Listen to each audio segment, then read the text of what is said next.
এখন ঠিক বাজে রাত 2টা। আমি বইটা পড়া শুরু করছি ডিনারের পরপরই।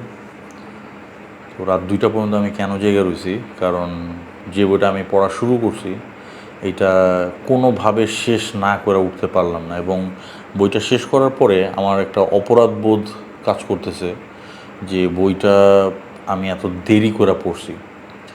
এটা আমার উইশ লিস্টে বা আমার রিডিং লিস্টে অনেক দিন যাবৎ ছিল, বাট সামহাও মানে টাইমিং হইতেছিল না, টাইমিং ম্যাচ করতেছিল না, আমার মুড আসতেছিল না এটা পড়ার।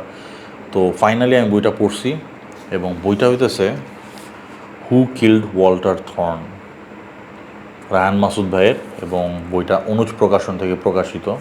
বইটা বেশ আগে, প্রায় বছরখানেক আগে প্রকাশিত হয়েছে, এবং বইটা নিয়ে তেমন একটা আলোচনা কোনো জায়গায় আপনারা পাবেন না। তো আই ডিসাইডেড যে ঠিক আছে, I am gonna talk about ইট।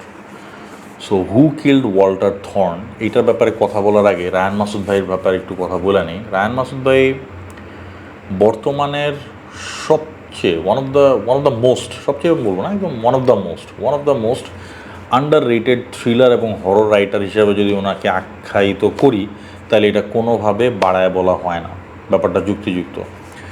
ওনার একটু মানে ওনার কাজগুলো যদি একটু ভালোভাবে প্রেজেন্টেশন করা হয়, ভালোভাবে সম্পাদনা করে যদি পরিবেশনা করা হয়, হি ইজ আ ফ্রিকেন জ্যাম। আমি এর আগেও ওনার একটা বইয়ের ব্যাপারে কথা বলছিলাম। ওনার একটা হরর মানে গল্পের সংকলন ছিল ভয়াল, ওখানে কিছু গল্প ছিল ফ্যান্টাস্টিক, কিছু গল্প খুবই দুর্দান্ত ছিল। মানে as a storyteller he is excellent, he is really good. তো উনি থ্রিলার লিখে যাচ্ছেন নিয়মিত। তো ওনার এটা একদম পিওর থ্রিলার, একদম পিওর থ্রিলার, হার্ডকোর থ্রিলার বলতে গেলে, হু কিল্ড ওয়াল্টার থর্ন। তো এখন এটার ব্যাপারে একটু যদি বলি, সেটা হতেছে, ধরেন আপনি এই পুরান ঢাকার নাজিরাবাদের রাস্তা দিয়ে যেতেছেন, তো হঠাৎ করে দেখলেন কিছু মানুষ মুখ গামছা দিয়া বাঁধা, মুখ দেখা যেতেছে না, এরা আইসা ধারালো অস্ত্র দিয়া 12 জন মানুষে ইচ্ছা মতো কোপায় শেষ করলো, ইচ্ছা মতো। এবং এমন অবস্থা করা হইলো যে এদের ফেস পর্যন্ত চেনা আছে, মানে মানে মাংসের টুকরাগুলো একটা আরেকটার সাথে মিশা, কোনটা কার বডি পার্ট এটা বোঝার কোনো উপায় নেই। এখানে র্যান্ডম আশেপাশে পথচারী টচচারী যাদেরকে পাওয়া গেছে সবাইকে এই কাজ করছে, টোটাল 12 জনকে এরকম ম্যাসাকার করা হইল। এখন এর সাথে ধরেন সিরাজ নামে একজনের যোগসাজশ আছে, একজন পুলিশের একজন কর্মকর্তা, সে এটার সাথে জড়িত। এর মধ্যে বিদেশ থেকে মানে বিবিসির একজন ডেলিগেট আসলেন, একজন করেসপন্ডেন্ট, যার নাম হচ্ছে ওয়াল্টার থর্ন।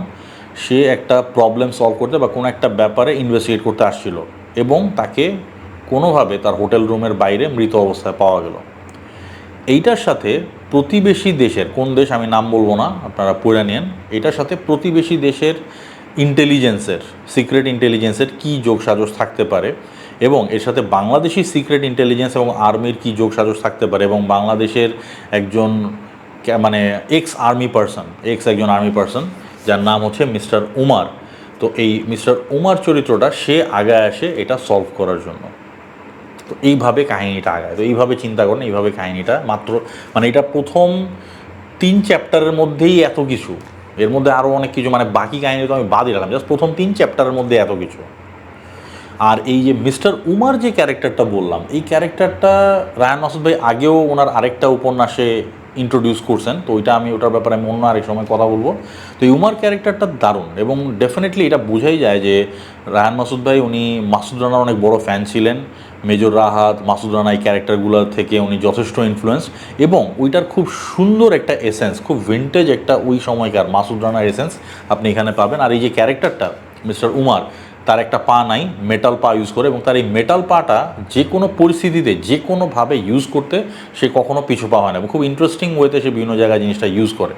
তো ক্ষুরধার বুদ্ধিসম্পন্ন, অকুতোভয়, এবং অনেক অপরাধী আছে যারা মানে একদম টোটালি 100% মানে অ্যাবসোলুটলি স্যাডিস্টিক, এদেরকে পর্যন্ত ভয় পাওয়া দিতে সক্ষম এই মিস্টার উমার। এবং কীভাবে প্রথম দর্শনে তার খুব নিরীহ মনে হয়, বাট কীভাবে সে এরকম ভয়ঙ্কর রূপ ধারণ করে এবং কখন কখন সেটা করে, এটা পড়তে হইলে, এটা জানতে হইলে এটা পড়তে হবে, এই উপন্যাসটা পড়তে হবে। উপন্যাসটা খুব বড় না, 208 পৃষ্ঠার, মানে মোটামুটি মাঝারি টু মানে লাইট সাইজের বলতে পারেন।